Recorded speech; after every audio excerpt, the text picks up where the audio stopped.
Kalau Al-Mahdi nanti ditunjuk dari EPI, lah orang-orang teman-teman dari Salafi nggak mungkin mengakui, susah itu, sulit, tidak netral. Sebaliknya, kalau Al-Mahdi dari orang Salafi, bagaimana? Ya, yang lain. Akhirnya apa? Tidak jernih lagi berpikir. Akhirnya yang ada adalah saling hujat. Ya.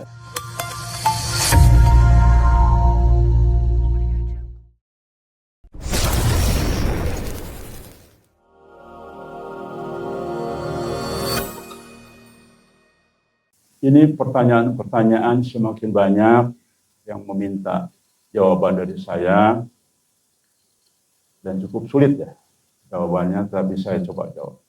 Dan ini kita akan mulai sampai tuntas saya bacakan, mungkin ya gabungan lah sehari begini, jadi ada tema kajian, ada menjawab. Karena ini juga penting, perlu disampaikan.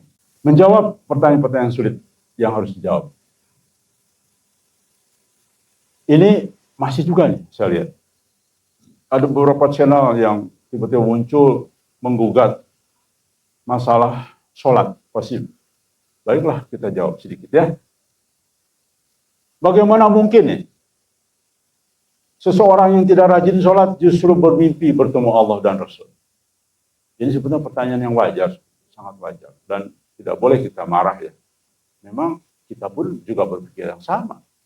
Mungkin teman-teman pun di sini masih juga kadang-kadang ingin penasaran. Sepertinya jawabannya masih belum memuaskan. Wajar. Karena memang kita dituntut untuk menjadi orang mukmin, orang patuh, dituntut menjadi seorang muslim, ya, bukan hanya Islam KTP. Jadi wajar pertanyaan. Lalu bagaimana menjawab yang baik? Ini bagi teman-teman ya, penting untuk dijawab. Karena Allah memilih siapa saja yang dikehendakinya. Dalam banyak kisah, orang yang jauh dari agama justru diberi mimpi besar sebagai bentuk panggilan kembali. Nah itu dia. Makanya lihat mimpi Qasim secara utuh takwilnya. Ternyata mimpi Qasim itu kebanyakan nasihat untuk Qasim loh. Kalau ditakwilkan, nanti semua saya sudah instruksikan tim, kumpulkan seluruh mimpi Muhammad Qasim dan takwilkan seluruhnya menjadi buku khusus. Dan ternyata saya sendiri menakwilkan banyak nasihat untuk Qasim sebetulnya. Ya, betul ini berarti. Ya, kitab-kitab ulama benar ini. Kan ini saya menjawab dari kitab ulama loh, bukan perkiraan saya. Sekali lagi, karena Allah memilih siapa saja yang Dia kehendaki dalam banyak kisah sejarah baik di Quran maupun dalam hadis. Orang yang jauh dari agama justru kadang-kadang diberi mimpi besar sebagai bentuk panggilan kembali. Ini bukan tanda dia mulia, belum tentu. Tapi bahwa Allah sedang menariknya ke jalan cahaya, kebenaran. Tuh persis. Qasim, kamu dalam kegelapan, keluar dari kegelapan. Tuh begitu. Ya. Jadi inilah yang taklid buta, yang gelap gulita. Pokoknya Qasim saja. Padahal mimpi Qasim itu banyak nasihat untuk Qasim sendiri. Ya. Ini ada dalam surat Al-Baqarah 272. Bukan kewajibanmu memberi petunjuk kepada mereka. Tetapi Allah yang memberi petunjuk kepada siapa yang Dia kehendaki. Pertanyaan kedua. Bukankah mimpi tidak bisa dijadikan dasar hukum dan keyakinan? Nah ini banyak sekali pertanyaan yang kadang-kadang teman-teman helper kebingungan jawabnya. Ya, bingung kan kadang-kadang kan? Oke, jawabnya begini rekan sekalian. Jawabnya benar. Jawab benar. Mimpi tidak bisa menjadi dasar hukum syariat. Tetapi bisa menjadi petunjuk, isyarat, dan motivasi ruhani. Hadis, mimpi yang benar adalah satu dari 46 kenabian. Ini maknanya adalah selaras dengan Quran dan Sunnah bahwa mimpi adalah ru'yah shodiqah yang harus direnungkan. Jadi mimpi itu fungsinya sudah jelas dalam hadisnya, kabar gembira, kabar gembira, peringatan dan petunjuk. Arah jalan. Kenapa? Karena Nabi sudah mengatakan bahwa nanti itu terpecah menjadi 73 kelompok golongan dan satu yang selamat. Dan kami yakin yang selamat itu dibimbing mimpi. Karena hanya mimpilah yang punya otoritas yang sah di mata Allah sebagai petunjuk kenabian. Kenabian loh. Petunjuk bisa juga ilham. Tapi bukan kenabian, tidak ada nilai kenabiannya. Itu yang banyak tidak dipahami oleh orang-orang. Ya, jelas saya kira. Itu jawabannya begitu saja ya. Yang berikutnya, banyak lagi pertanyaannya. Apakah, saya pun banyak. Ada juga teman, ya teman, ada juga Ustadz Kiai. Kang, kelihatannya Akang nih benar-benar tanpa menyerah memperjuangkan Qasim. Pertanyaan begini, Kang, apakah itu bukan tipu daya setan untuk menyesatkan umat, Kang? Hati-hati loh, Kang, ini kan mulai didengar nih, channelnya di mana-mana nih, kan begitu ya? Menyesatkan umat, Kang.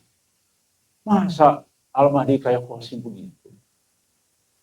Itu yang Qasim lagi jadi peragawan sama siapa namanya? Rejasah yang bikin dagelan itu beredar loh kemana-mana. Ditunjukkan ke saya kan, aduh kan, saya bilang benar. Qasim lagi jalan-jalan diketuk semua, di-share ke saya. Wartawan juga gitu, ada berapa wartawan Islam ngejek saya terus. Masa Al-Mahdi begini, Kang? Sadarlah, Kang, kembali kepada jalan yang benar. Begitu. Ke saya pun banyak loh. Begitu benar. Ya wajar. Itulah akibat dari para dagelan itu. Makanya ya Allah, saya kalau masih seperti dulu nih, tidak di sini, aduh saya samperin semua orang itu. Saya gaplokin itu, betul. Masa ayo kita gaplokin. Rejasa sama yang digisap. Masa menenteng-nenteng Al-Mahdi kayak begitu, woy. Betul kan jadi bahan ejekan orang lain. Ayo dong, tapi memang susah. Karena mereka sedang di penjara Dajjal, kan sudah ada mimpi yang lain. Ya, susah nanti. Tapi petunjuk si Ghulam Yamin sudah dipecat dari grup dan tidak boleh lagi di rumah dia, seharusnya itu sudah jadi indikator. Ya, tuh lihat penasihat ruhani Yunidia kan salah. Masa penasihat ruhani seperti itu ya? Tipu sana, tipu sini, fitnah sana, fitnah sini. Dan dia tuh juru pembisik yang paling kuat tuh kepada Qasim. Seharusnya Qasim sadar. Islam ini, jangan-jangan informasi dari dia tentang Diki salah. Ya. Tapi memang sama-sama sedang terpenjara Dajjal. Susah. Hanya Allah yang akan membolak-balikan. Ya, nanti. Oke. Jawabannya apa? Untuk supaya kita bisa dengan jawaban sederhana tapi sesuai syariatnya. Begini, saya jawab begini. Mimpi dari setan itu berisi ketakutan. Isinya hawa nafsu. Kesesatan dan atau kekacauan akidah. Nah, ini dia. Saya katakan, oh bukan begitu, Kiai Ustaz. Kalau mimpi dari setan itu begini, dan sudah dibuktikan sama Allah. Contoh, mimpi ruqyah. Kan itu seolah dari Allah. Ya. Tapi ujung-ujungnya mengangkat Rasul baru. Kan disaksikan oleh umat di dunia, bisa dilihat. I am Rasul. Waduh, kaget saya.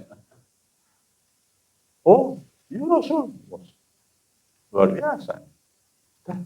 Itu fakta. Masa enggak juga gitu ya. Pasti kacauan. Kalau mimpi Muhammad Qasim, lihat isi mimpinya.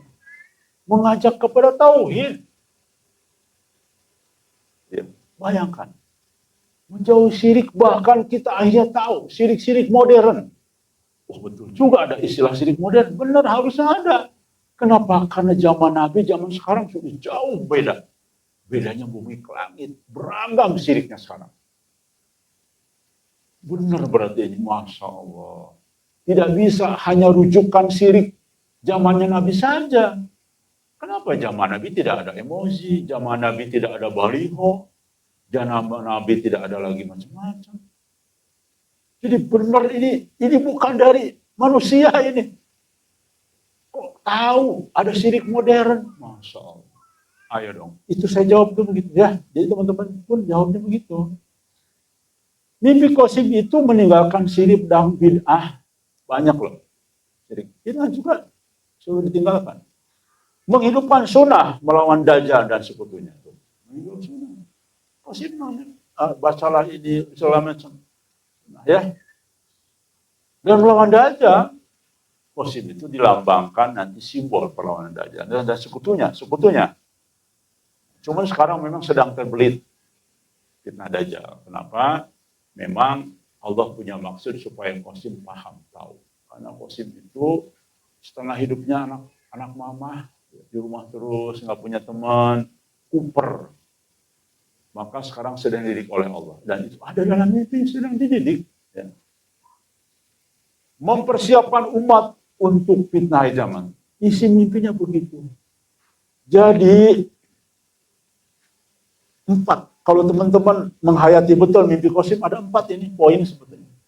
Dan ini sebetulnya persis panduan Al-Quran dan Sunnah sejalan. Ya. Jadi salah orang yang mengkhawatirkan itu.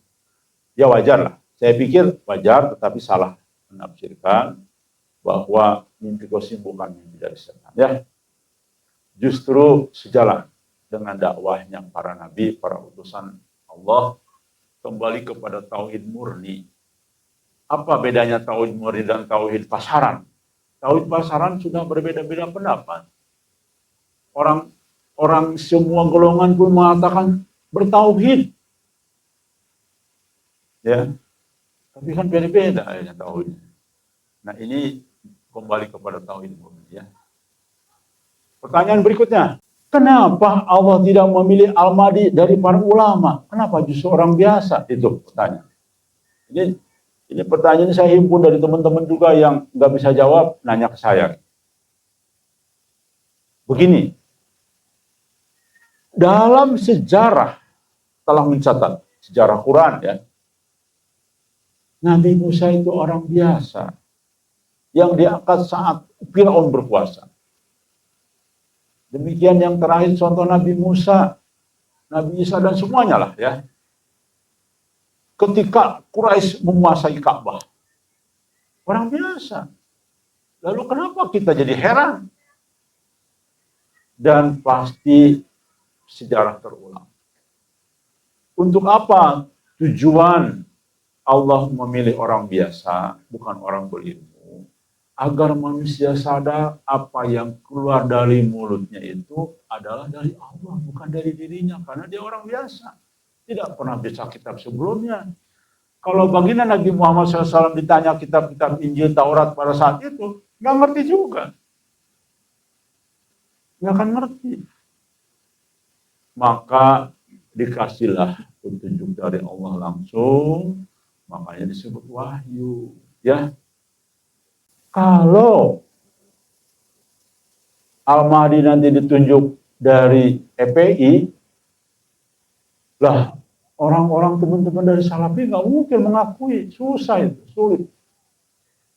Tidak netral. Sebaliknya, kalau Al-Mahdi dari orang Salafi, bagaimana? Ya, yang lain. Akhirnya apa? Tidak jernih lagi berpikir. Akhirnya yang ada adalah saling hujat. Ya. Tapi kalau dari orang yang polos seperti ini, orang bisa berpikir, ya, ini orang biasa. Makanya Majelis Gajah lah yang menggaungkan. Qasim orang biasa nih. Qasim banyak dosa nih. Qasim itu banyak salah. Kan seharusnya orang berpikir, kok banyak salah, tapi mimpinya dahsyat. Kan seharusnya begitu. Lalu zaman para sahabat, zaman dahulu pun para utusan Allah begitu juga. Seperti jawabannya mudah rekan sekalian. Jadi merujuk saja kepada sejarah para utusan Allah itu orang biasa. Ya. Ya, itu yang mudah menjawab pertanyaan ini. Berikutnya,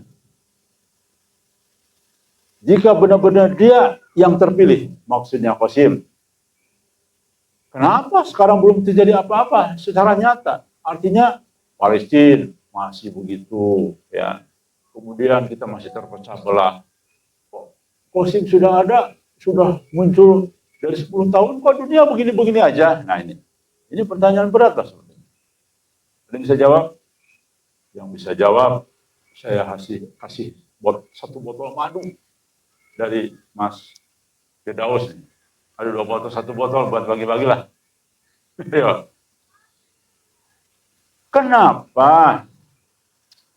Kan Muhammad Qasim sudah yakin itu Al-Mahdi. Sudah muncul 11-10 tahun yang lalu menyampaikan. Lalu kenapa tidak ada perubahan apa-apa? Yang ada semakin terpuruk. Ayo.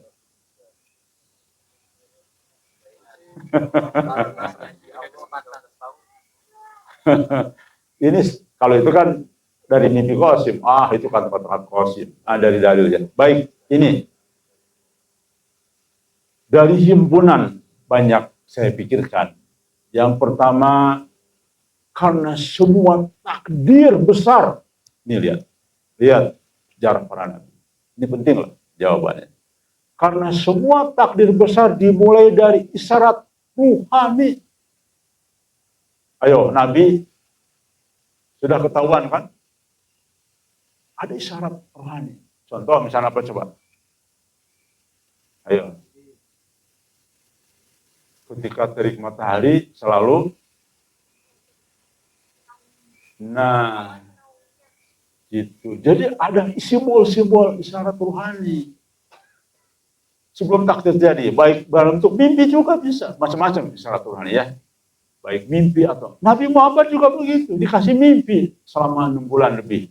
Makanya beliau bingung, gelisah. Nah kayak Bro Ahmad tuh, gelisah. Calon wali deh. belum jadi wali. Nah, tergantung memanfaatkan ya. Udah dikasih isyarat. Tapi kalau dia tidak bisa memanfaatkan, ya sudah, lewat. Persis mimpi Qasim. Qasim dikasih tugas sama Allah. Banyak isyarat. Lale. Ada garis lewat, cicit. Belok ke kanan. Ini gagal kan tugasnya. Begitu. Tapi di sini bukan garis beneran. Dalam mimpi itu dunia. Masih ingin menikmati dunia. Ya secara manusiawi wajar lah ya. Qasim itu kan puber. Ya. Orang yang diberi rezeki dari keluarganya saja karena ngurus ibunya. Tiba-tiba banyak yang ngasih hadiah. Wah macam-macam. Masih uang transfer. Wah, dia itu menikmati mulai itu saya lihat. Dulu tuh begini, saya tuh sempat. Punya teman-teman transfer uang ke Qasim. Saya sempat lihat. Ada feeling ya, entah kenapa. Jangan. Harusnya ke gajah aja deh. Bukan gajah yang bergerak. Nanti takutnya Qasim yang tadinya, seperti yang saya pertemuin pertama, kelihatan gimana gitu, tawadu, sederhana. Itu Qasim yang saya tahu awalnya. Tapi karena banyak hadiah, banyak itu, ini tergoda. Betul. Jadi saya menjadi saksi ya. Bagaimana proses perjalanan seorang Al-Mahdi. Nah itu. Jadi isyarat ruhani itu jelas harus ada. Sekali lagi. Jawabannya. Karena semua takdir besar kalau kita lihat riwayat para nabi dimulai dari isyarat ruhani. Nabi Yusuf bermimpi 11 bintang sujud kepadanya. 40 tahun kemudian baru terjadi. Betul ya. Betul tidak? Nah, isyarat ruhani. Jadi Qasim itu sedang mengalami isyarat ruhani. Bapak-bapak, ibu-ibu, pom-pom, mbak-mbak ya, mama. Itu jawabannya. Jadi hadirnya Qasim sekarang langsung bimsalabimba begitu. Seperti Nabi Yusuf, seperti semua yang lain. Jawabannya teman-teman ya. Rasulullah SAW bermimpi masuk ke Ka'bah dalam damai.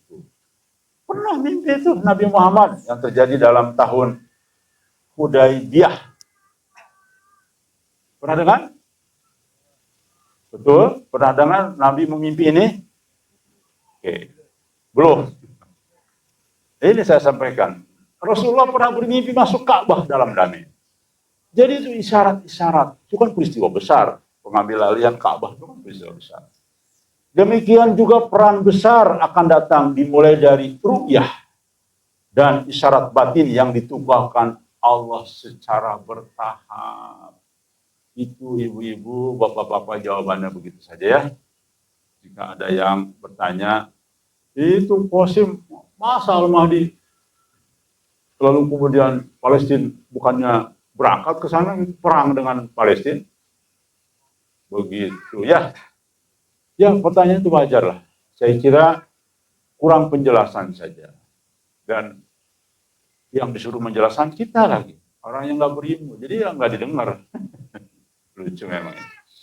Luar biasa. Tapi kalau mungkin penjelasannya Gus Baha atau siapa itu mungkin didengar ini. Ya. Tapi ya gimana Gus Baha juga nggak percaya. Ya. Berikutnya tanya, apa kewajiban kita jika merasa mimpi itu benar dan penting? Nah ini, apa kewajiban kita? Jadi ini banyak juga pertanyaan ini ke saya. Kang, kalau saya sudah percaya Qasim, lalu apa? Sesuai dengan bimbingan Quran dan hadis, dia bilang gitu ya. Pertama, teguhkan iman dan amalmu karena itu pertanda zaman fitnah besar segera akan terjadi. Itu satu ya. Artinya kuatkan itu. Jangan abaikan ya. Jangan terleha-leha. Jangan terus malah bikin lagi rumah, beli lagi tanah dan sebagainya. Sudah, sekarang ini harus mulai kepada iman dan amal perbuatan. Jaga adab yang dimimpikan maupun yang bermimpi sebab mungkin membawa amanah langit. Jadi jangan adab itu dalam pengertian gampang memfitnah, gampang mengatakan sesat. Kalau majelis gajah, alhamdulillah jaga. Hanya menyampaikan mimpinya dan takwil. Itu saja. Mimpi Qasim dalam keadaan terpuruk, sampaikan. Karena ada dalam mimpinya. Qasim sedang salah jalan, sampaikan. Karena Tuhan Allah yang menyuruh, sampaikan mimpimu semua. Nah begitu. Berarti itu untuk kajian bagi kita di dalam rangka merefleksikan diri, dan kita bersyukur kepada Allah karena kita saksi mata bagaimana awal perjalanan Al-Mahdi. Masya Allah, ini dahsyat ini. Anugerah besar dari Allah, peristiwa besar yang kita tidak bayangkan nanti disaksikan oleh kita dari awalnya sampai nanti menjadi tokoh besar dunia. Ini suatu yang anugerah besar seharusnya ya. Yang berikutnya, sampaikan dengan hikmah agar umat bersiap menghadapi fitnah zaman dan tidak tertipu daya oleh Dajjal. Itu yang harus kita lakukan karena 3 poin itu yang terpenting ternyata. Langkah kita ya. Karena apa? Kita akan segera menghadapi fitnah Dajjal. Karena Dajjal akan banyak memurtadkan kita, maka itu menjadi terpenting dalam kehidupan kita. Nabi sudah mengatakan, kalian kalau mau menghindari fitnah Dajjal, ujelah. Tidak harus kesini rekan sekalian, kemana sajalah. Tapi harus berkelompok, berkoloni, jangan sendirian. Karena berkoloni berjamaah sesuai dengan hadis-hadis yang lain, harus berjamaah. Kalau sendirian, tidak punya kekuatan yang lebih dan sebagainya ya.